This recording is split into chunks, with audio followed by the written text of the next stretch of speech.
In front of me, I have the iPhone 10 or X. This video is going to show me disassembling and reassembling this phone completely, as well as how to repair every single component. In the description down below, I have placed the times for when I'm going to repair each part, so you can skip to there when you need to. The packaging is pretty normal though, the warranty books and papers, as well as the iPhone itself. This is a used phone, so there are some scratches on the back, but other than that, it's the pretty typical stuff. The slow 5-watt charger Apple includes with every phone, and as well as the USB-A to Lightning cable. I hope this video is useful to whoever is watching this. As we turn on the phone, we can see that there is a line of dead pixels, but don't worry about that. As long as the phone still functions, we can still tear it down. You need to shut down the phone. In order to do that, you have to press the volume up, down, and hold the side button until you can turn it off. In order to soften the adhesive around the screen, you can grab a blow dryer and melt it. You can also use a metal pry tool along the notch at the top of the phone so you don't risk damaging the display. What you want to do is grab a plastic piece, like a guitar pick, but you can use anything that's a soft plastic, slice around the perimeter of the display, and gently pry up. But don't pry too deeply on the right side, as that's where the display cables are. If you're repairing the battery or something and you want to save the screen, be very careful on the right side. You can see the cables here. Turn on the phone to see if it still works, and indeed it does. There are 5 Y000 screws holding the bracket, covering all the connections on the motherboard. Once that bracket can be removed, we can unplug the battery so there is no electricity flowing through the device while we take it apart. After that, we can unplug the display cable as well as the digitizer cable. After that, we can unplug the front speaker and sensor array cable, but be careful when taking it out because right underneath there are some adhesive underneath it, so you have to be careful when prying it. So just pull it out gently. If you're looking to replace the display, your new display is not going to come with all the parts included, depending where you buy it. So there are 3 screws holding the earpiece itself onto the phone.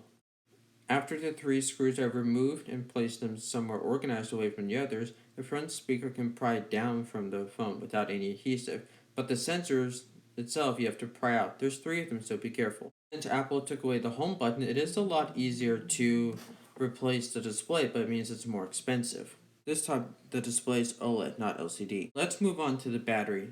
It's a lot easier than it looks. There's only some adhesive holding the battery to the frame. Do not use metal as it will puncture it. Use a piece of plastic and pry both ends out of it, and then the battery can just come out of the phone easy enough. This battery is rated at 2,700 mAh.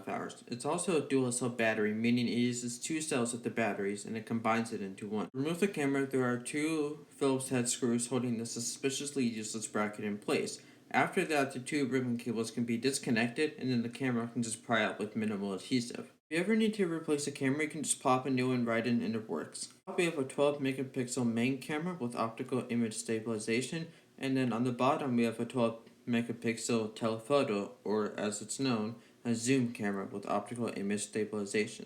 Let me explain how this works. There are magnets along the sides of the camera, so when your hand is moving while trying to film a video or take a picture, the camera will remain in one place since the magnets are opposites, and so you get a better picture quality. And speaking of cameras, there's only 3 more cables that need to be unplugged before the front camera can come out, but this time you have to pry down and away from the phone for the camera to pop out. It contains the True Tone sensor as well as the normal camera and the Face ID dot projector. With the flash, charging port, and volume cables can be disconnected, as well as the SIM tray. The motherboard is free from the phone, but be careful so that it doesn't catch on to any ribbon cables. This tiny little piece is the brains of all the iPhone operations. There's 1 screw holding the bracket covering the loudspeaker cable, as well as 9 screws holding onto the Wi-Fi antennas. But be careful not to rip out the bracket because there is a ribbon cable right behind it, so do not yank it out. Just carefully unplug it, and then the Wi-Fi and cellular antenna is free to go. After that, the loudspeaker cable can be unplugged from the loudspeaker itself and pull it up with some gentle adhesive. If you're using magnetic tweezers, it will be a lot easier.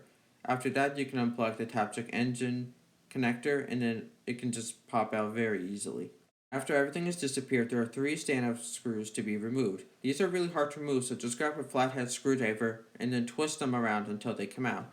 There are 3, 1 on top of the bracket and 2 on either side of the charging port. These are hard because there's a hole inside of it meant for another screw to go in and save space. There's the bracket covering the microphone can come off, and then you can remove the charging cable itself. which is real hard because there's a lot of adhesive underneath, so be very careful when prying. After a while, you will see some progress by lifting up, but don't get too excited as they are covered by some pins. The microphone can pry out without any trouble, so don't worry too much about damaging it. Then after that, what I like to do is pry from the other side, and so that the whole cable can be lifted up. There are two screws holding the port itself into the frame, and then after those two screws are removed, the charging port can be pried away from the phone with some adhesive. That was an extremely amount of work just to replace a simple port. Now let's talk about the back glass. Apple introduced a back glass for wireless charging, which is a great feature, but to replace it, and I'm going on Apple's website, to replace it at their store, it is a whopping $549. With taxes, that is $603.90. That is way too much money just for a back glass replacement. You can always replace it with a third party, but there's also risk of damage. After the charging port is in, the Taptic Engine and the speaker can go in. Keep in mind that the phone is not water resistant anymore. Also, you can plug in the antenna cables and with its 9 screws. After that, the bracket with its Y000 screw can go over the loudspeaker connection, and then the charging board can just go back from the frame. You may want to use some tape, but don't worry about it. The motherboard can go in, but it will take a couple of tries as there are some pins. The camera and the suspiciously useless bracket can go on with its 2 screws. Then the Face ID and true tone sensor can just pop into the phone. You want to use some adhesive so the battery doesn't rat around. I just use some double-sided tape and the battery can just plop in. You can put in the 2 screws again, then you can plug in the antenna cables, the Face ID, the True Tone sensor, the charging port, and the camera / flash, and the volume buttons, and then the last to be plugged in is the battery. But you can also grab some tweezers and make sure that all of them are plugged in. If they're not, make sure that they're plugged in, otherwise they won't work. For the reassembly of the display, it's a lot easier. You can just plop in all the sensors from where it came from. Don't worry about breaking it, they're not too hard to break. Then the speaker can just fold up like a book, and then its 3 screws can just get screwed in. Then the screen can just fold over and just clip in. So what you can do is plug in all the cables, including the battery, since we don't want to get electrocuted, and that's the last thing that should be plugged in. The bracket with its 5 screws can go on, and we can see if the phone still works. And surprise, surprise, it still works. I'm actually really surprised this phone still works after all its abuse it's been through. After that, you can just clamp the phone shut, but start from the top and then go around the phone. Make sure that all the sides of the phone is clamped and you hear a click to make sure everything is in place. Also, you want to screw in the pentalobe screws at the bottom of the phone. We can see that even though we tore it down completely and then put it back together, the phone does still work. We can still see that even though after it's been torn down, all the features do work. For example, like Face ID. My face was behind the camera, like literally behind it, so it took a few attempts, but it did work every single time after I adjusted my angle. The phone did recognize and unlock with my face every single time. And we can also see that the camera still works, both the rear and the front facing cameras.